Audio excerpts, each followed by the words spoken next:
experience across iconic names like Samsonite, American Tourister, and of course our own VIP. Samsonite and VIP, both of them, they have the manufacturing plants here in Nashik.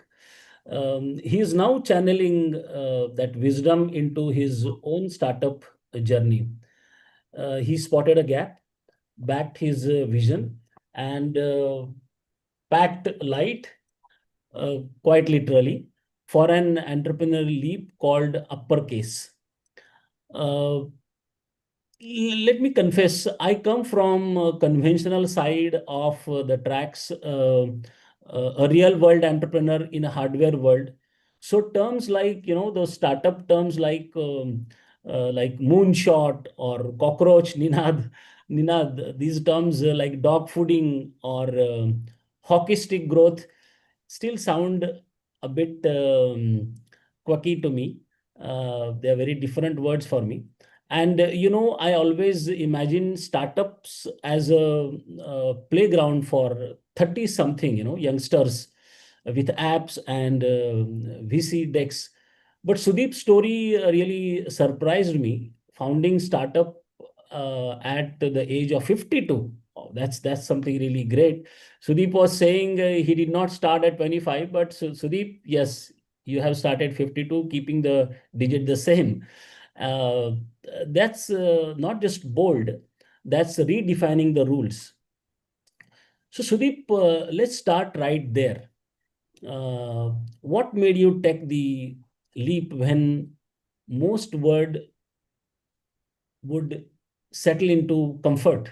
Aram ki zindagi jina hai, 50 plus, be with the family and all.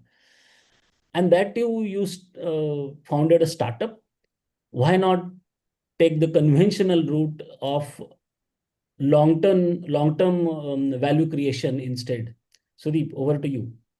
Yeah, first of all, Sudhir, thank you very much for inviting me. Thank you for everybody else who have tuned in.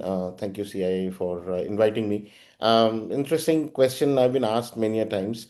Actually, I started this at 49. I mean, it's almost the same between 49 and 52. And I also started this travel industry in the midst of COVID, when the second wave of COVID was hitting. That is the time I was starting a travel gear company. So it's a little bit of a dichotomy that happened. Why I cannot really pinpoint, but somewhere I think as human beings, we all have a desire to kind of leave behind a legacy. I have been in the travel industry for almost 2 decades, worked with the two major travel companies, and I felt when COVID hit, I realized that there is an opportunity to rewrite and redo the business that we have been doing, or rather I have been doing in these two organizations, and saw an opportunity, pure play on the sustainability platform, and I felt that it's something that can be explored. And yes, that's the time when I decided to quit a very cushy corner office job to start a business. Now, whether it is, I also did not know I'm start doing a startup. I thought I'm starting a business. In fact, I remember the first slide on my first presentation to this whole new age banker, new age finance, fraternity called VCs. I had never met them before because I used to run a very well organized, very well highly cash rich organization called VC. And my first slide was very saying, it says, though I'm starting up, I'm not a startup. I actually said that. That was my first slide. So yeah, I guess I started a company and it got slotted into the startup world. But it purely came in from the desire, which I guess I never knew existed, but always existed in me, where I thought, I should do something to leave behind a legacy, which I can call on my own.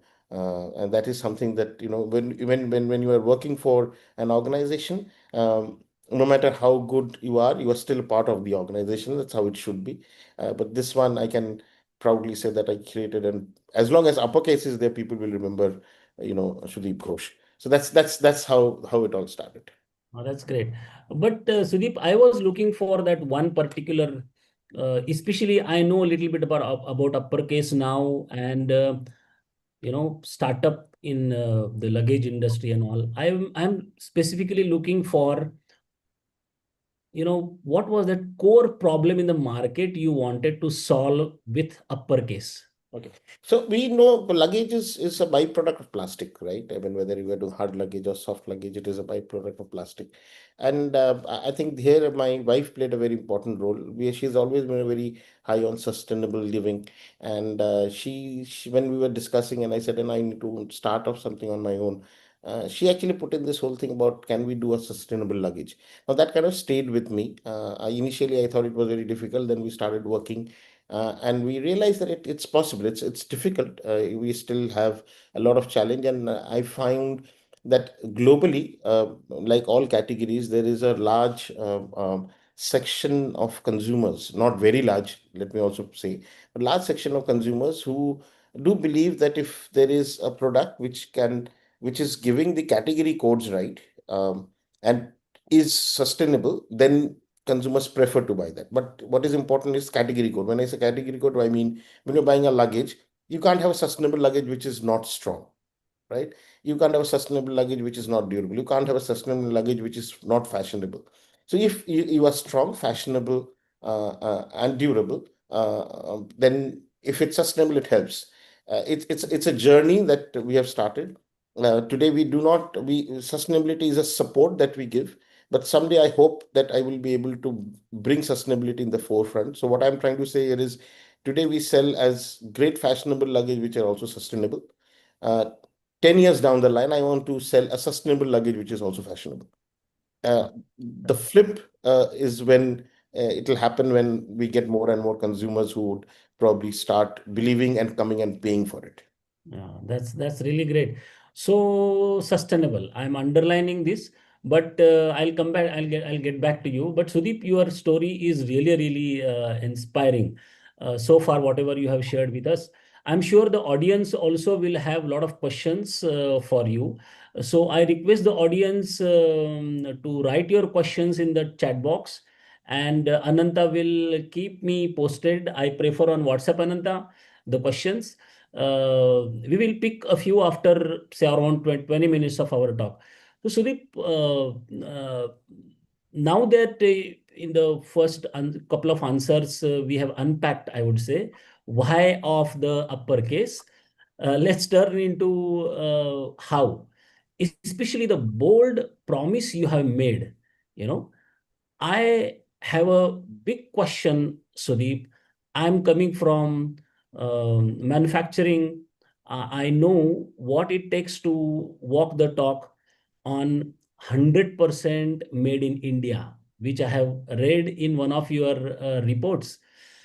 And now, when you throw sustainability into the mix, which you were talking about consistently, in a product that has to be tough, stylish, and price competitive. It's no small feat. So tell us about the balancing. How do you do this? How do you manage this circus? It's a question, and which will probably take a couple of hours for me to answer. But Aha. just to bring it to a logical, span of answer, let me put it this way: it's difficult. It's very difficult in India. When we started one manufacturing, which is in luggage industry, there's a lot of manual labor is needed right now. Therefore, it is one, you have to maintain quality. Second, you have to get the raw material. Okay, we have to buy raw material which is recycled. We are actually GRS compliant. Global Recycle Standard is what we are compliant. Um, and there are very strict norms. So the biggest piece is to get and pass the norm. It's a it's a third party audited uh, product that we make. So we cannot just make whatever we want and say it's sustainable. There are certain norms that you have to meet, and the biggest challenge is to get the raw material. For instance, when we are doing injection molding, or we are doing vacuum forming, the recycled material that we get, the quality of recycled material is still, we are still struggling. And many a times when we buy recycled material, 50%, 40%, 30%, we have to actually discard because it's not usable. So there is definitely a challenge. That is part one. So that Correct. challenge, hopefully with the years, with if I wish some more companies do it, because then obviously the ecosystem will start. We are now started looking for buying the recycled material from outside India, because the quality of that kind of comes in better, especially from Europe, because that is very important. That is part one. Part two, making everything in India is again another challenge. There are two things which operates. One, obviously, the costs you have to keep in mind. Fortunately, since I've been in this industry for too long, I understand how luggage is made, and therefore I can keep the costs down. But it's not easy. Second piece, which is very, very important, is the quality. Somewhere over the years, I've realized that India, in overall, I'm saying this because I'm also an Indian. I mean, there are when you're making a great luggage, you cannot have a chalta hai attitude. You have to make products which are equally, probably better than any international brands which are available. So these are the two challenges which we constantly meet and face. Fortunately, we have a team which understands that. It's not like, have we been able to lick both the problems? No, but have we been able to make products in spite of these problems? Yes. Today, uh, I'm very proudly, I can say, at every minute, somewhere in India, one person is buying uppercase every minute. That's what Oh, logic says. that's Uh, good. so I'm selling more than 50,000 units per month, and there are about 44,000 minutes are there in a month. So I can say very happily say that every minute somebody, more than one piece is being bought. And consumers are not, and you cannot fool, I keep saying this, you can fool some people all time, all people sometime, but not all people all the time. So if you want to sell it to all people all the time, you really have to ensure that the product is good, and you live up to your promise. To answer, I don't know if I've answered the question. It's tough, but we're managing. Uh, can it become easier? Hopefully with years, and with, the first time somebody is trying to do it, even the so-called Indian companies Yeah. import a lot from outside, if you're aware of it. And I've worked Yeah. with some of I live them. in Nasik. I live in Yeah, Nasik, Deep, so yeah, I know yeah, the yeah. thing. So they have, but there's a lot of thing but we do not import anything, and it's tough, but we're still managing. Yeah, yeah. That's really great. I can understand. I can understand the challenges in making a product 100%, 100%, and that too, sustainable. It's a challenge, but it's a huge commitment. I really appreciate, and the kind of response that you are getting from the market is amazing. So let me remind again, my dear participants, please write your questions in the chat box. Sudeep, let's shift the gears now from operations to brand and strategy. A couple of questions. No great product sells without a compelling story. So, how did the partnership with Jasprit Bumrah come about? It's a very interesting question. What's been his role beyond just endorsement? Okay, so it all starts off from a very, very first stage, where when you first of all, the name came in, right? Uppercase. And then the positioning that we have is never ordinary. Never ordinary. Why? Because our products are not ordinary, our designs are not ordinary, the way we sell are not ordinary, the material is not ordinary. So we had to get a brand ambassador who is also not ordinary. And therefore, if you look at Jasprit Bumrah, his bowling action is not ordinary. He's a guy who played IPL before he played, Ranji Trophy. He's Yeah, a guy without him you can't think of an Indian team. So of the course. idea is to get. We wanted to have somebody who is consistent, Yeah. who is different, right? He's different, and when you choose a brand ambassador, it's very important to choose somebody whose attributes kind of comes into your brand, right? And I think we did a wonderful job. We in fact, we signed him even before one product was made. I was very clear, and there were other options also available at that point of time. And then over the years, he has seen us grow. And I don't know if you're aware of it, but he has now become an investor. We just he invested. He's no more just a brand ambassador. It talks a long because with celebrities, people pay them money and they go and promote a certain scripted advertising or scripted line. But if somebody says, "Hey, listen, I've seen you guys for 3 years, and I've seen you grow, and I believe in it, and I would like to put in my money," it says a lot about us, and it's a personal victory for us, saying that if somebody like him, who believes that we are doing something good and is putting his own hard-earned money, it means something. So yeah, we are very happy. Currently, we are in talks with him. We are going to launch a line basis his inputs. Uh, Mm-hmm. he had one of the things that he had told me. In fact, we were giving an interview together for CNBC, and there also he had mentioned that there are not very specific sports bag, especially gym bag. So we are now going to launch a series called, well, I'll not give the name. Sometime it's scheduled to be hit the market in November, where his inputs on design will be taken, and he's already given some. We are working on it, and then we will use that. And yeah, I think it's going to be a good collab going forward. Hopefully he keeps performing, and so do we. Yeah, that's great. So when you were talking about the number of bags you're selling per minute or something like that, I was thinking, you know, uppercase is competing in a market with giants like VIP and Samsonite. So what is your differentiator? So, see, the first and foremost thing is we are sustainable. Okay, we all our products are sustainable. That's one big differentiator. Second is we are very, very high on design. We have already won two big international awards. One, obviously, we won the Red Dot Award. Red Dot is the Oscars of the design world. Last year, one of our products, it's an award given by Germany on product design.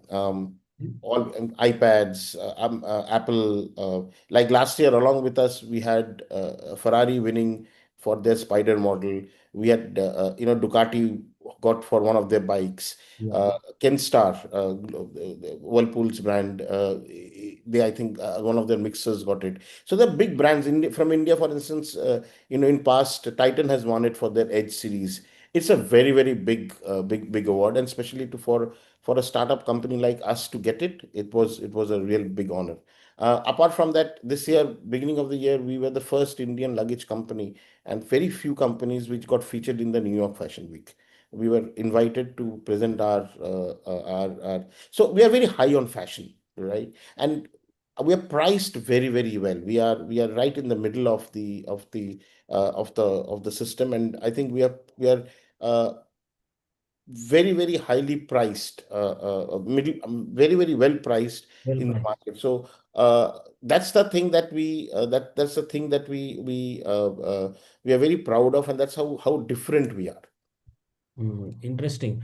And in line with this, how did you why did you opt for this D2C model? And is it really helping in shaping the customer relationships? Actually, we are not really a D2C.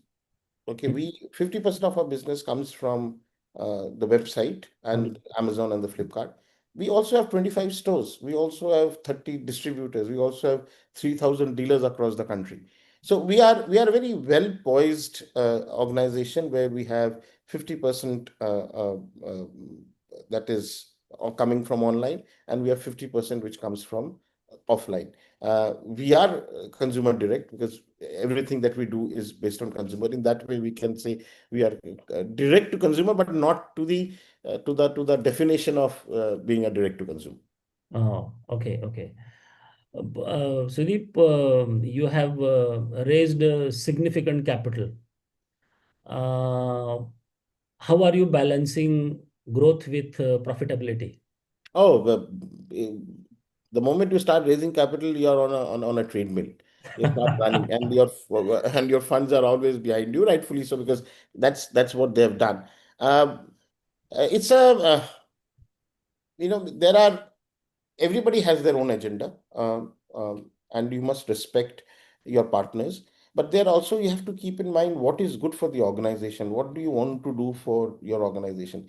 Um, there are when you are running a race and it's a long marathon. Okay, Mhm. there are people who will start at a very high speed, and there are people who will pace the thing. You have to pace yourself. You need to at times you have to hit the sixes, because that's what excites the crowd. And here, when I crowd, I say the shareholders.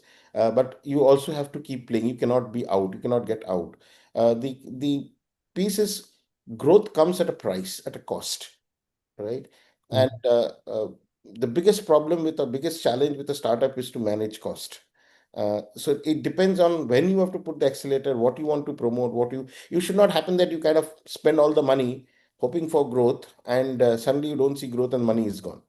It's a very I really can't give you a formula to say what is it, but yeah, you have to take calculated risk.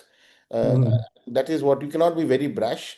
You have to be very calculative in terms of what you want to do, but you have to keep the larger objective of the organization in mind. You Mhm. cannot you cannot play for the gallery like a batsman. You come, you play for the gallery, you get out fast. You have to ensure that you have to win the match. And for winning the match, once in a while you have to hit the six, once in a while when the ball comes, you have to hit the four. But you have to ensure that you are steady and you're growing. That's how it is. I don't know if I've made, but the Yes. organization, organizing the running, that's long term is what you have to keep in mind. That's great. Steady and growing. But still, I would like to go a little inside. Your revenue target is around 250 crores, but the break even is further out. So what's your approach to scaling smartly? See, I feel that 250 also will be able to kind of be very close to, when you're building a brand which is about 250 crore, uh, a 5-7 crore is almost like you're kind of almost broken even.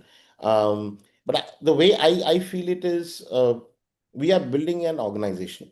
You know, Mm-hmm. we are building a back end, we are building a front end, we are investing on the brand. Initially, till and we are just about a year behind what we had projected on PPT in 2021. I'm very proud to say that we have not gone really wrong. I wish I could have made that, and we'll try to make it up while we going forward. But the beauty is that once we break even, this model will give an EBITDA business of 20%, which is unheard of in this industry, Yeah. probably more than 20%. So we are in a segment which doesn't have a ceiling. Unlike we are right in the middle, and that's the beauty of the way we are doing the business.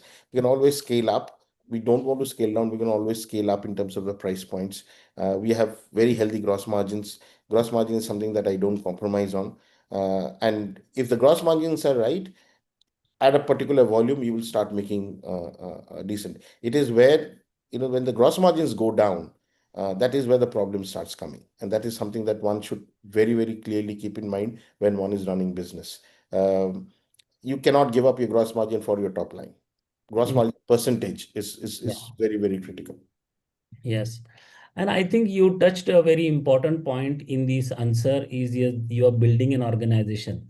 And Yeah. I like that because unless you have a robust, strong organization and your vision message has gone to the last man or the woman, I don't think it is easy. So let me talk about your leadership and culture. What kind of culture you are building at Uppercase, and how do you ensure it scales with the system, with the team?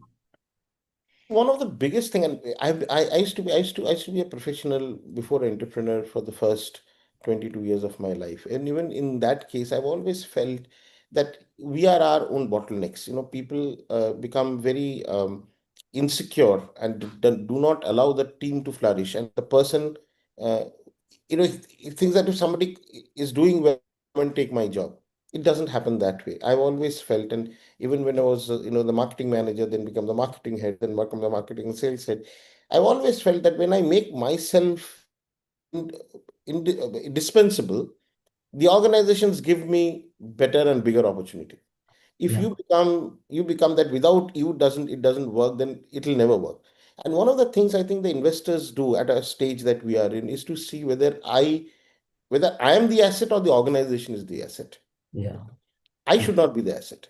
I Mm. should enable the organization to become the asset. So the way I operate, trust me, my job is to ensure that uh, we don't lose money, but the organization has to run by professionals who know how to run the organization. Mm. I, for instance, I'll give you very, very, when it comes to manufacturing, I'm not a manufacturing guy. I Mm. need people who understands that particular. One of the biggest mistakes that entrepreneurs do is they think they know it all.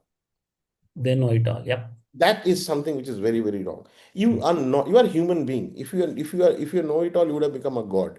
You Mm. need to have a team who knows and believes, and but you have to choose the team right. That is very important. What you have to do is you have to really, really choose the team right, and then trust the team. Because if you don't trust the team, you will not be able to grow.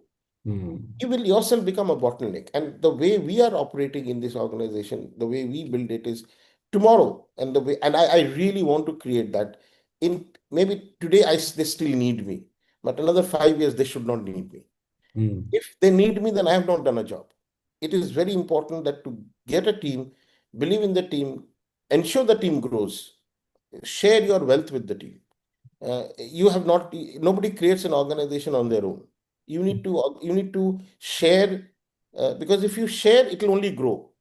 If you don't, you will not get good people, and you will not be able to do the things that you want to do. I want to do another startup sometime, before I start 60. Great. I've already started thinking about, I can only do it if I can make myself dispensable, have a set of team who can run this organization. As again, I'm repeating, currently it's not a state. It's a work in progress. And this organization run very professionally. I know there are times when there are a lot of decisions where I'm not even aware of, because Mhm. I don't need to be aware of. If I have to be aware of every decision, this organization will not grow the way I want it to grow. So I don't want to be the asset of the organization. The organization has to be the asset by itself. I should be just the enabler to make this organization an asset. Very interesting message to the entrepreneurs in general, not only startup entrepreneurs, but the business people. It is very interesting to see your, this metamorphosis into from professional into a leader. That is something really great. So, as a founder, how have you evolved personally through this startup journey? What is Oh, your whoa! It's been a. One of the things that I've always said is, whoever joins us should do a one level up job than what they were doing. Okay, Mhm. right from our sales head who used to be, he used to run one channel, he's running 5 channels. My CEO who was running one division now runs operation. I, Mhm. for instance, earlier when I was in my previous avatar, I used to do operations for an organization. Today, I don't run the operation. My job is primarily to ensure I manage the funds, I manage the cash, I manage the finance operation. I stay away.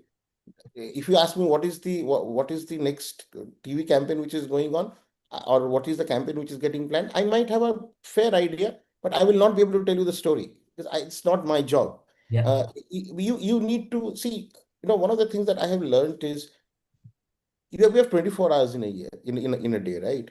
Of that 24 hours, you have 8 hours to sleep. Okay, 4 hours you have to give for other things. That leaves not much in your whole kitty, all Mm. right? Now, if you have, say, roughly about 12 or maybe 10 hours with you, if you do not let go of things, then you cannot take new things. It is very difficult. Otherwise, you will become it becomes. So if you ask me how have I evolved, today I am more of a mentor, more of somebody who is, day-to-day operations. I am there when they need me.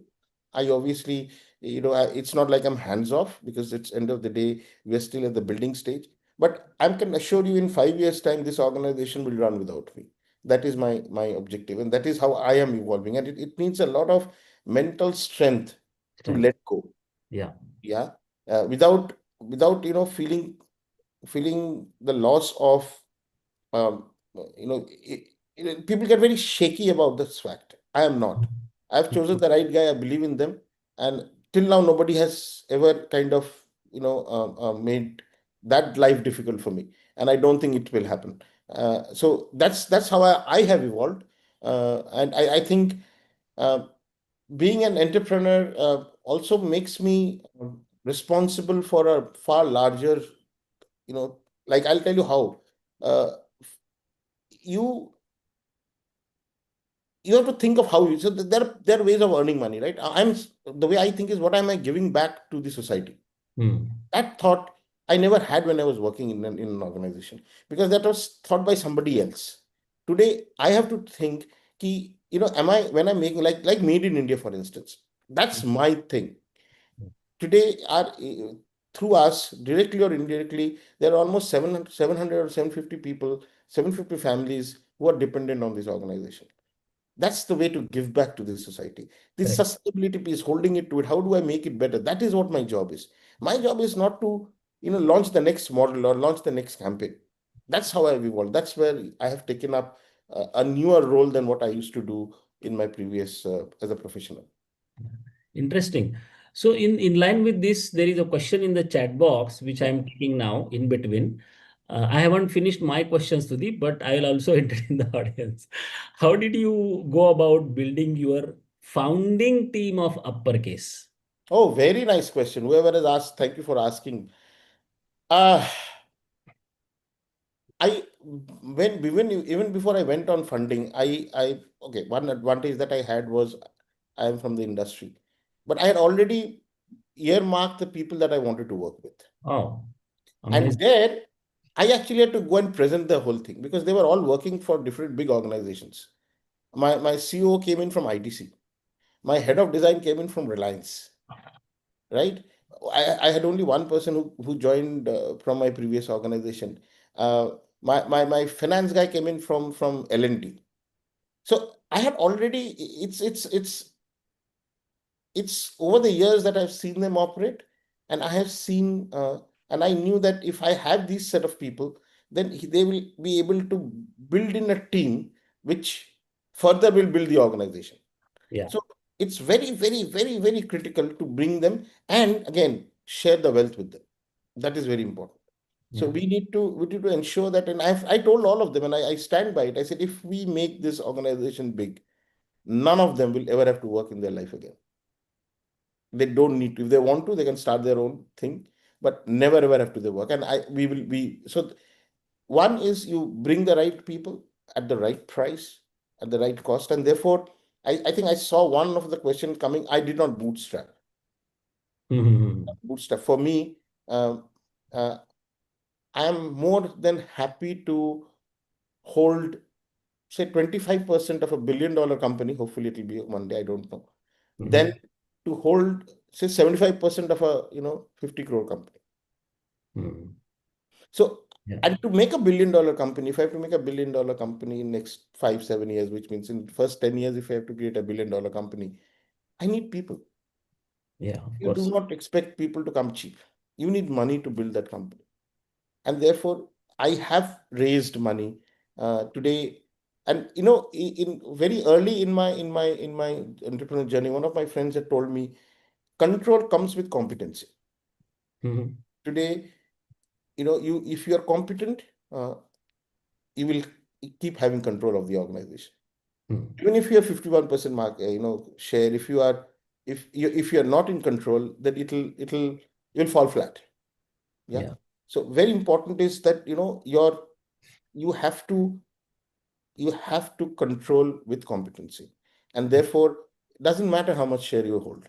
Uh, yeah, you need money, and you need money to get the right people to do the right job. yeah. That's great.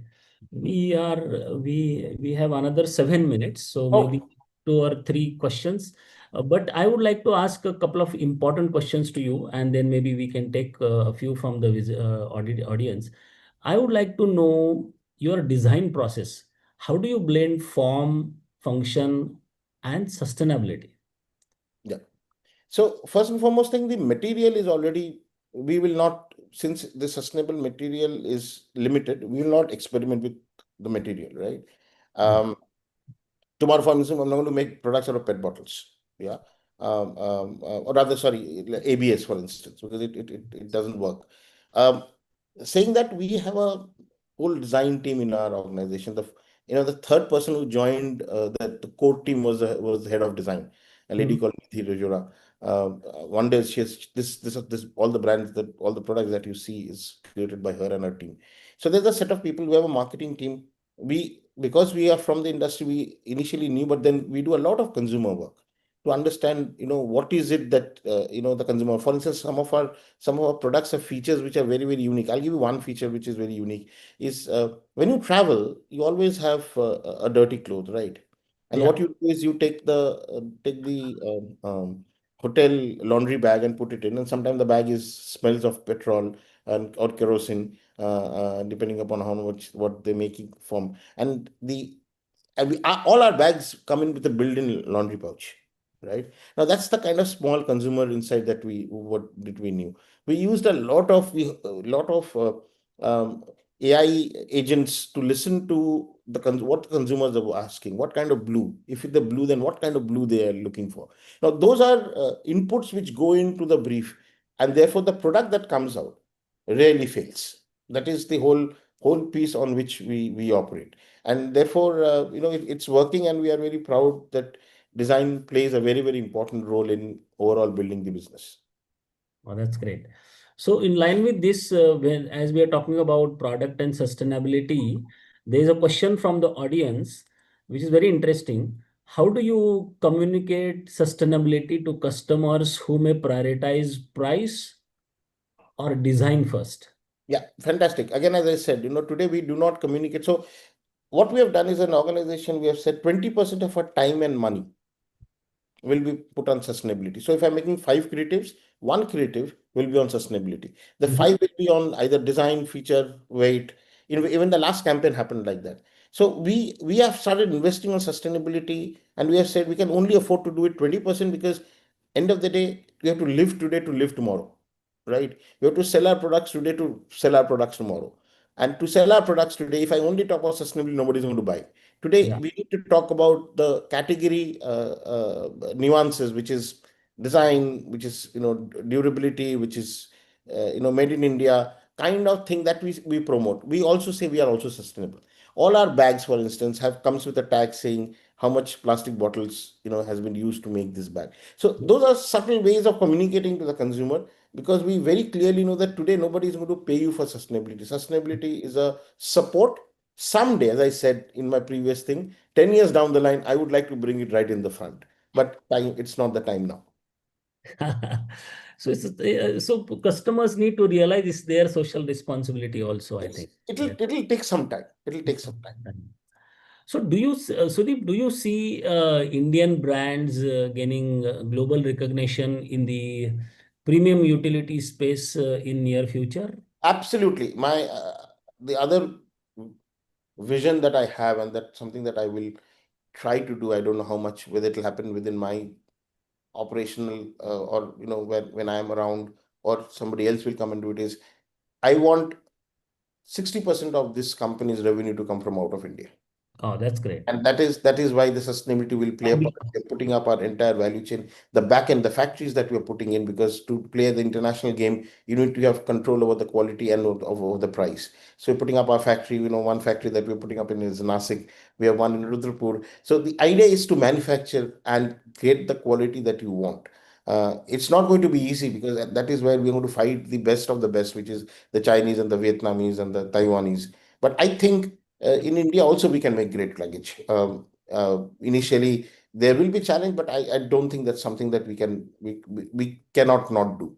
So we will do it, and we want to do it, and that's something that will happen in very near future. We'll start off with, we're already in discussion with some few countries, but yes, I would love to see at least 60% of this company's revenue coming out of the country.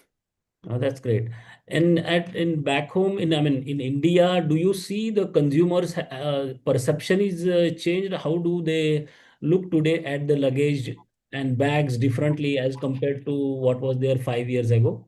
Oh, it's changed a lot. I have been in this industry, and when you are working in luggage industry, I've seen people in business class wearing the Armani suit and the Mobla, having the Mobla, pen, and and carrying a luggage that, yes, I know he's bought it from Big Bazaar. I'm sorry, there's nothing wrong in Big Bazaar, but you can make out there. But it has changed over the years. People today really believe that a good quality luggage not only talks a bit about you, especially when you are carrying it with you, it's a carry on with you. But also, when you are traveling, your luggage is your home outside your home.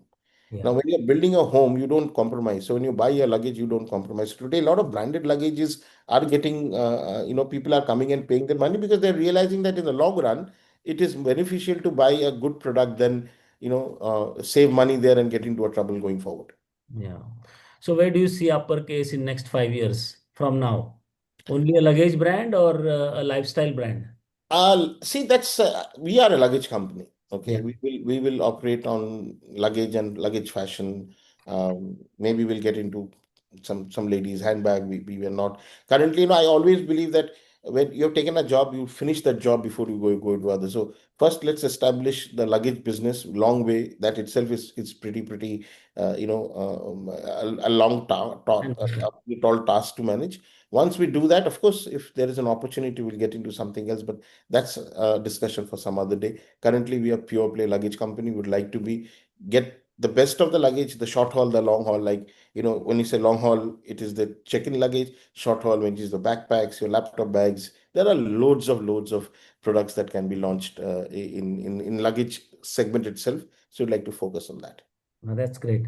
So last question, Sudeep, which is from the participants. How can one identify the right time to take the entrepreneurial plunge? Sir, there is no right time. Okay. What I did. I can tell you what I did. Okay. I said, do I have any loans? Can I survive without even earning a single rupee for the next 5 years, without compromising on my lifestyle? If these two things, you have an answer to these two things, and you have a big idea, okay, where you are confident. Please understand, one of the biggest thing, and this is something that I'd like to end with saying, we are as professionals, we are good professionals, we work for others and we are succeeding in others. We are making others successful, right? Then why wouldn't we make ourselves successful? I Yeah. mean, end of the day, look at it. I mean, when we are working, we are making an organization, whether it's an organization, whether it's a family-run business successful, right? If I can make others successful, why can't we make successful? So what you have to do is you have to have that courage. A lot of people say, "What is the?" I said, "The only great thing that I've done is I have taken the plunge. The rest I knew I would do it because I was doing it for somebody else." Yeah. Have that confidence. Ensure that you have at least fuel for the next 5 years, even if you don't, because initially it's a difficult journey for the first 2 3 years. Financially, it's a straining thing. Socially, it's a straining thing. I used to run a 2000 almost 2000 crore listed company as a managing director. There are a lot of social benefits which come in along with it. All that went off in overnight. You have to live with that. You have to mentally prepare. Speak to your family because family support is super important. Yeah. uh, if the family is ready, you have fuel for 5 years, 3 years. Why, if you're younger for 3 years, worst case, what will happen? You go back and do the job. What Yeah. you Nobody can take that away from you, Yeah. and people will view you better because you are highly risk taker, right? So I Yeah. think that's something that you should do. But yeah, there's no time. There's no time. You will know when the time is right. Yes, that this is very important. There's every time is a right time. You have to make a determination. I think that's very important. You are a very good example. You started so late.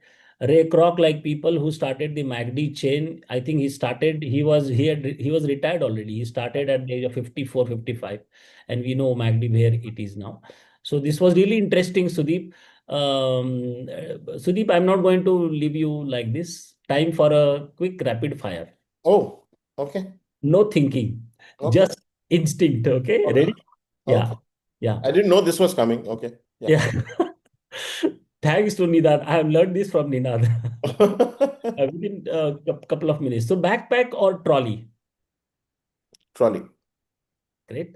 Jasprit Bumrah, the investor or the cricketer? the cricketer. Oh, really? Great, great. Because So, he does he will do wonders to the country. That's more important. yeah, that's more important.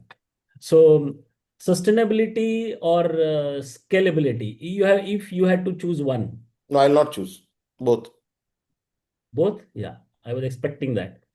Um, Investor pitch or family trip with overpacked suitcases? That one is tough. Depending upon what state I am in, I think both are important at, at a particular stage. When you need to do investor pitch, you need to do investor pitch. And when I'm traveling in family, I don't talk to investors. So Yeah, they are, it's not either or. It's very difficult to choose. interesting. So bag full of money or bag full of feedback? Bag full of money. Good, very straight, important. A last one, the luggage that walks on its own or one that folds into your pocket. Luggage that walks on its own. Great, good. So, what an insightful journey this has been, Sudeep. Very interesting. It was very interesting discussing with you from reimagining bags to building a brand rooted in sustainability and innovation. It's very interesting. I think Sudeep has given us not just business playbook, but a blueprint for purposeful entrepreneurship. Your Kanda, Sudeep, in sharing the highs and the hurdles and the hopes for the future of uppercase has have truly inspired us. Thank you so much. So to all the attendees, thank you for turning in for your questions. I had a few more questions, but I could not take all. Few questions were already answered by Sudeep, so I did not specifically use your words, but your answers were there. Your Thank you. energy, yeah. And I said thank you all for tuning in. I was told a lot of people have tuned in. I didn't realize people will be interested to hear an old man. And thank you very much. It was really pleasure, Sudhir, talking to you. Yes, Really that's pleasure. great. So we hope you leave today not just informed audience, but recharged with new ideas.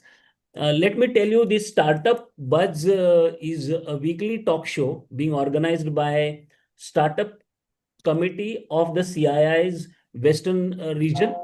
So block your diary at 5 p.m. of every Thursday. Sudeep, once again, thanks a lot. Thank you. Until next time, audience, keep traveling light and with, And keep buying uppercase. yes, keep uppercase. Thank you Thank and you.